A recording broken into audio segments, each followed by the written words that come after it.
Hello दोस्तों, मैं Aryan club business advisor and founder online business workshop. मित्रों, हम बात करना चाहेंगे अमीर बनने के रास्ते। अमीर बनने के रास्ते अनेकों हैं। अमीर बनने के रास्ते अनेकों हैं। कोई पढ़ लिख करके अमीर बनना चाहता है या कोई पढ़ लिख करके अमीर बनता है। कोई खेलकूद के द्वारा अमीर बनता है, कोई नौकरी के द्वारा अमीर बनता है, कोई बिजनेस के द्वारा अमीर बनता है, कोई पैसे के द्वारा अमीर बनता है, कोई किसी के द्वारा अमीर बनता है। कोई अच्छे तरीके से अमीर बनता है तो कोई बुरे तरीके से अमीर बनता है। अर्थात अमीर बनने के अनगिनत रास्ते अमीर बनने के अनगिनत रास्ते हैं। अब थोड़ा सा अमीर बनने का पैटर्न थोड़ा सा समझिएगा कि आखिरकार अमीर बनने का एक अर्थ क्या होता है। या अमीर बनना एक होता है कि पॉजिटिव अमीरी या पर्सनल अमीरी, पर्सनल तौर पर अमीर बनना। दूसरा होता है कि कंपैरेटिव लेवल पर अमीर बनना। तीसरा होता है सुपरलेटिव लेवल पर अमीर बनना। कहने का अर्थ यह बनता है कि पर्सनल लेवल पर अमीर बनने का अर्थ यह कि आज जो हमारा आर्थिक लेवल है, आज जो हमारा अमीरी का स्तर है, आज जो हमारा अमीरी का स्तर है, इस स्तर से उठना, फिर और उठना, फिर और उठना, ये पर्सनल अमीरी का डेवलपमेंट, अर्थात व्यक्तिगत तौर पर अमीर बनना। दूसरा होता है कंपैरेटिव रूप में अमीर बनना। दूसरे से हो सकता है पार्टिकुलर किसी व्यक्ति, फर्म, दुकान, कंपनी से ज़्यादा अमीर बनना। ठीक है, ये कंपैरेटिव, तुलनात्मक रूप से अमीर बनना।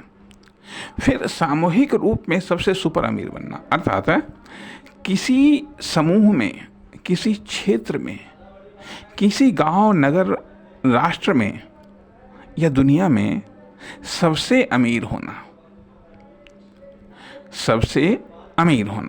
अब सबसे अमीर होना अर्थात अमीरी की एक तरीके से मतलब क्षेत्र क्या है, अमीरी का क्षेत्र क्या है। अमीरी का क्षेत्र, एक तो बात आती है कि प्रॉपर्टी, अर्थात हमारी जितनी आज प्रॉपर्टी है, कल यदि हमारी प्रॉपर्टी उससे बढ़ रही है या उससे बढ़ी हुई है तो हम आज की अपेक्षा कर कल हम अमीर होंगे, एक चीज़। दूसरी चीज़ आती है कि सोर्स ऑफ इनकम, कितने सोर्स ऑफ इनकम। यदि हमारे पास आज मान लिया 2 सोर्स ऑफ इनकम है, कल को हमारे 4 सोर्स ऑफ इनकम होते हैं, तो हम सोर्स ऑफ इनकम के दृष्टिकोण से हम अमीर हुए हैं। तीसरी चीज़ आती है कि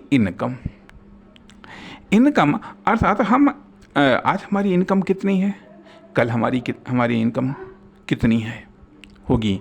तो यदि कल हमारी इनकम ज़्यादा है तो इसका अर्थ बनता है कि कल हम आज की तुलना में कल हम अमीर ज़्यादा हुए। यही चीज़ आती है कि तुलनात्मक रूप से कंपैरेटिव अमीरी में भी, यदि दूसरे से ज़्यादा हमारे पास में प्रॉपर्टी है तो हम दूसरे से ज़्यादा अमीर हैं।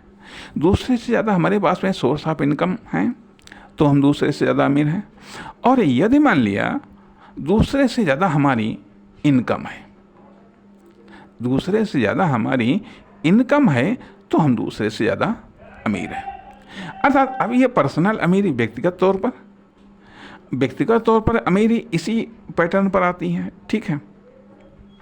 तथा कॉमर्शियल तौर पर भी अमीरी इसी आधार पर आती है। कहने का अर्थ है कि दूसरे कॉमर्शियल रूप में अमीरी भी इसी रूप में आती है कि यदि दूसरे से ज़्यादा हमारे पास में, हमारी फर्म, दुकान, कंपनी के पास में प्रॉपर्टी ज़्यादा है या कैपिटल ज़्यादा है तो हम दूसरे से ज़्यादा अमीर हैं, संपन्न हैं। या फिर दूसरे से ज़्यादा हमारे पास में सोर्स ऑफ इनकम ज़्यादा है तो हम दूसरी फर्म, दुकान, कंपनी या व्यक्ति से हम अमीर हैं। यदि दूसरे से ज़्यादा हमारे पास में इनकम ज़्यादा है दूसरी फर्म, दुकान, कंपनी से तो हम अमीर हैं। अब ये चीज़ें, अब ये तो हुई अमीरी, ये एक अमीरी का क्षेत्र हुआ, अर्थात प्रॉपर्टी बेस्ड अमीरी, सोर्स ऑफ इनकम बेस्ड अमीरी और इनकम बेस्ड अमीरी। इनकम के आधार पर अमीरी, सोर्स ऑफ इनकम के आधार पर अमीरी, और प्रॉपर्टी के आधार पर अमीरी, अर्थात कैपिटल के आधार पर अमीरी या इन्वेस्टमेंट के आधार पर अमीरी। ठीक है, या इन्वेस्टमेंट के आधार पर अमीरी या फिर कैपिटल के आधार पर अमीरी। ठीक, ये एक अमीरी के बेस हुए। ठीक है, अब जैसा कि हमने ये बात कही कि अमीर कैसे हुआ जा सकता है, अमीर कैसे हुआ जा सकता है। अब एक बिजनेस में अमीर कैसे हुआ जा सकता है, इसके तरीके अलग हैं, और एक लाइफ में अमीर कैसे हुआ जा सकता है, इसके तरीके अलग हैं। अर्थात एक कॉमर्शियल व्यक्ति कैसे अमीर होता है, एक फर्म दुकान कंपनी कैसे अमीर होती है, इसके तरीके अलग हैं। और एक व्यक्तिगत तौर पर कैसे अमीर होता है, एक व्यक्ति अमीर कैसे हो सकता है, इसके तरीके अलग हैं, इसके तरीके अलग हैं। अर्थात जब व्यक्ति की अमीरी की बात आती है, अर्थात मतलब अमीरी का अर्थ ये बनता है, एक होता है कि स्थिर अमीरी। अमीरी का अध्ययन हम दो रूपों में हम करते हैं, एक तो स्थिर अमीरी, दूसरी चीज़ आती है कि मोमेंटल अमीरी, मोमेंटल रिचनेस, और एक स्टॉप्ड रिचनेस। अर्थात स्टॉप्ड रिचनेस में हम वो तुलना करते हैं कि जब किसी समय विशेष में क्या आंकड़ा है कि मान लिया यदि जनवरी में किसी व्यक्ति की प्रॉपर्टी 10 लाख, ठीक, source of income 2, monthly income 50,000, ठीक, ये एक आंकड़ा आ गया है। ठीक है, मान लीजिए जनवरी का आंकड़ा। फरवरी में इससे बढ़ा, सोर्स ऑफ इनकम भी बढ़ी, प्रॉपर्टी भी बढ़ी। ठीक है, तो ये कह सकते हैं कि हाँ ठीक है, यह है अमीरी, यह अमीर वो अर्थात यह एक स्थिर अमीरी, अर्थात स्थिर अमीरी स्टडी।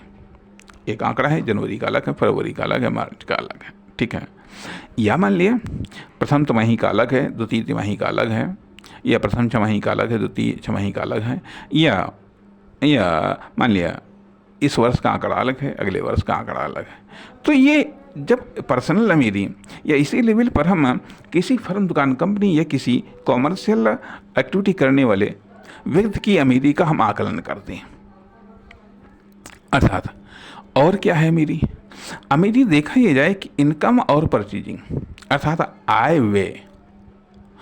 व्यय का जब संतुलन, आय व्यय का जो परिणाम है जब वह बचत के रूप में होता है, अर्थात जब व्यय की अपेक्षाकृत आय ज़्यादा होती है तो उससे अमीरी बढ़ती है, और जब व्यय की अपेक्षाकृत आय कम होती है तो उससे गरीबी बढ़ती है। ठीक है, अर्थात जब प्रॉपर्टी बढ़ती है तो अमीरी बढ़ती है, जब प्रॉपर्टी घटती है तो गरीबी बढ़ती है। जब सोर्स ऑफ इनकम बढ़ते हैं तो अमीरी बढ़ती है, जब सोर्स ऑफ इनकम घटते हैं तो गरीबी बढ़ती है। जब इनकम बढ़ती है खर्च की अपेक्षा करते, इनकम जब बढ़ती है तो अमीरी बढ़ती है, जब खर्च की अपेक्षा करते इनकम घटती है, या इनकम की अपेक्षा करते जब खर्च बढ़ते हैं तो गरीबी बढ़ती है।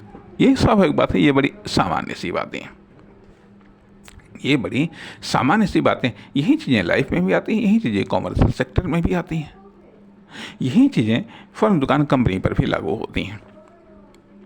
लेकिन जैसा कि हम बात कर रहे थे कि हम बात करेंगे कि अमीरी के रास्ते क्या हैं।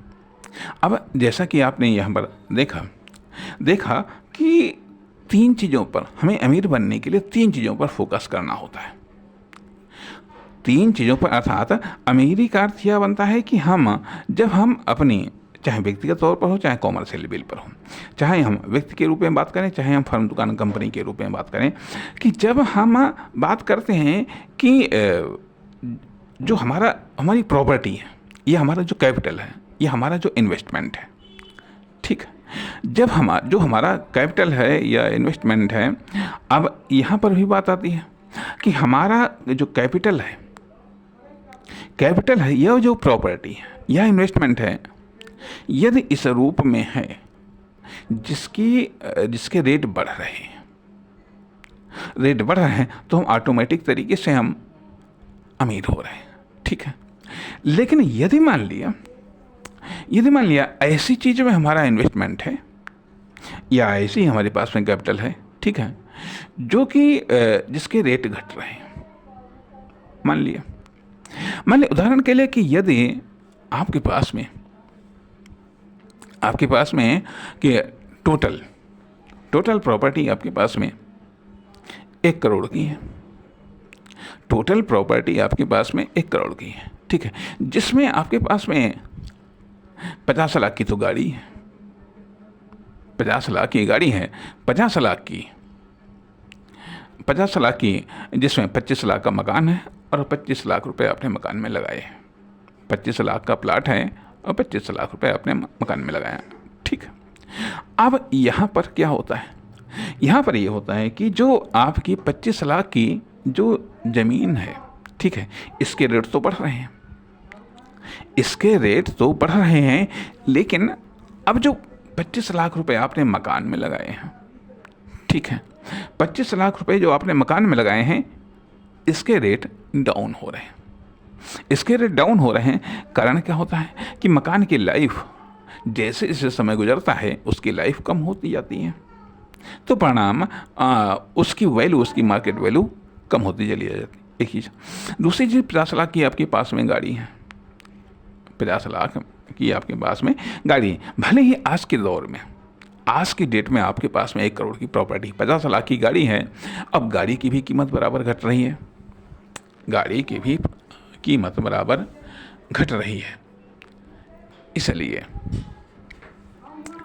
इसलिए केवल आपके पास में जो 25 लाख की जो ज़मीन है जिस पर आपका मकान बना हुआ है, सिर्फ केवल उसके रेट बढ़ रहे हैं,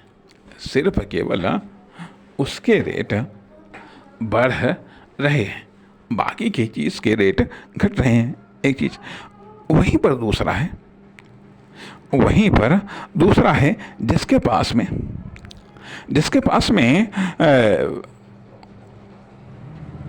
50 लाख की और खेती वाली ज़मीन है, ठीक है, 25 लाख का प्लाट है जिस पर उसने 50 लाख का अपने 25 लाख का मकान बनाया। अब जो ज़मीन